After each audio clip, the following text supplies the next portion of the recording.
আপনি দেখছেন news now আমরা জানি কোনটা খবর। हालांकि मकर संक्रांति के आसपास बाजारों में तिल, लड्डू, गुड़, बताशा और कौदमा जैसी चीजों सजी हुई है, लेकिन व्यापारियों का कहना है कि पिछले साल के मुकाबले बिक्री में बहुत कमी आई है। महंगाई और खरीदने की ताकत में कमी का असर त्योहारों के बाजारों पर भी साफ दिखाई दे रही है। बुधवार को मकर संक्रांति है। बंगालियों के इस लोक और खेतीबाड़ी के त्योहार के आसपास शहरों से लेकर गाँव तक बाजारों में हर जगह त्योहार की तैयारियां दिख रही है।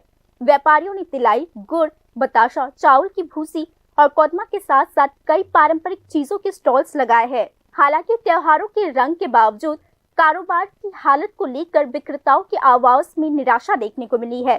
व्यापारियों के मुताबिक इस साल खरीदारों की संख्या पिछले साल के मुकाबले बहुत कम है। हालांकि मार्केट में उत्पाद है, लेकिन बिक्री उम्मीद के मुताबिक नहीं हो रही है। कीमतें बढ़ने और लोगों की खरीदने की ताकत कम होने की वजह से कई लोग जरूरत से कम खरीद रहे हैं। नतीजतन मकर संक्रांति जैसे पारंपरिक त्योहार पर मार्केट में पुरानी भीड़ नहीं दिख रही है। अगरतला शहर के मुख्य कमर्शियल मार्केट्स में से एक महाराजागंज मार्केट के व्यापारियों ने ये बात कही। এখন কুসুমপট্টির বাজার আছে, তিল্লাই, কদমা, খেজুর গুড়, চালের গুঁড়া, গুড় আছে, এই যে নিত্য নতুন যে প্রয়োজনীয় যা দরকারি পড়ে তাই নিয়ে বসে আছে। কীরকম দাম? দাম তো আগের তুলনায় তো অনেকটা কমছে। কদমা আপনার 200 টাকা কিলো, খেজুর গুড় 250 টাকা, তিল্লাই বাতাসা 100 টাকা কিলো, চালের গুঁড়া আছে কেজি 60 টাকা, গুড় আছে 80 টাকা। মানে গ্যাস এবার কীরকম করছেন? এইবার কীরকম গ্যাস এবার থেকে এবারে তুলনায় বাজার একটু ডাউন আছে, কিন্তু জিনিসের দাম কমছে, কিন্তু বাজারটা আবার তো একটু ডাউন আছে। কারণটা কি? কারণ বলতে বিভিন্ন জায়গাতে বাজার আছে, বাজারঘাট বসে আছে, বাড়ি বাড়ি নিয়ে বিক্রি হচ্ছে, সেই কারণে প্রত্যেক জায়গায় একটু দোকান আছে, দোকানপাট আছে, সবাই নিয়ে তো সবাই ব্যবসা করছে, সেই কারণে আমাদের বর্তমান বাজার আগের তুলনায় অনেকটা একটু ব্যবসা একটু কম আছে। संक्रांति के दौरान आमतौर पर तिल और गुड़ से बनी अलग अलग पीठा पुली, नारियल और चावल के व्यंजनों की ज्यादा डिमांड होती है, लेकिन इस साल कच्चे माल की कीमत बढ़ने की वजह से कई व्यापारियों को अपने उत्पादों की कीमत बढ़ाने पर मजबूर होना पड़ा, जिसका सीधा असर बिक्री पर पड़ता है।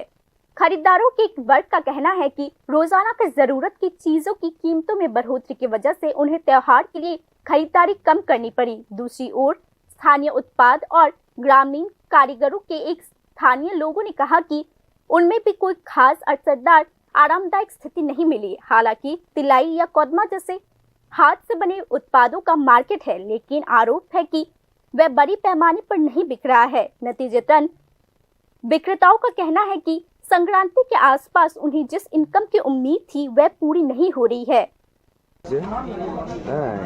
সবকিছু খেজুর গুড়ও আছে। এখন ঠান্ডা সিজনে যেটা সবচেয়ে বেশি চাহিদা, খেজুর গুড়, তিল্লাই বাতাসা গুড়, পিঠার জন্য গুড়, এরকমই বিভিন্ন ধরনের আইটেম আমাদের এখানে আছে। কোনটার কি দাম আছে? কোনটার কি দাম আছে? গুড় বলতে আমরা 70 থেকে 80 টাকা কিলো বেশি গুড়, খেজুর গুড়টা 200 টাকা কিলো আছে, তিল্লাই বাতাসা 100 টাকা কিলো আছে। হ্যাঁ, এরকমই বিভিন্ন আইটেম। চালের গুঁড়ি 30 টাকা, 35 টাকা এমআরপি আছে, আমরা 30 টাকা বেচে দিই। হ্যাঁ, এরকমইভাবে আমরা চলছে আর কি। কীরকম ব্যবসা চলছে? ব্যবসা আগের তুলনা ভালো না। আগে যেভাবে 5 বছর আগে যেভাবে ব্যবসা ছিল, অনেক মানুষও সেরকমভাবে করে না, আর ব্যবসা আগের তুলনাতে অনেক কম।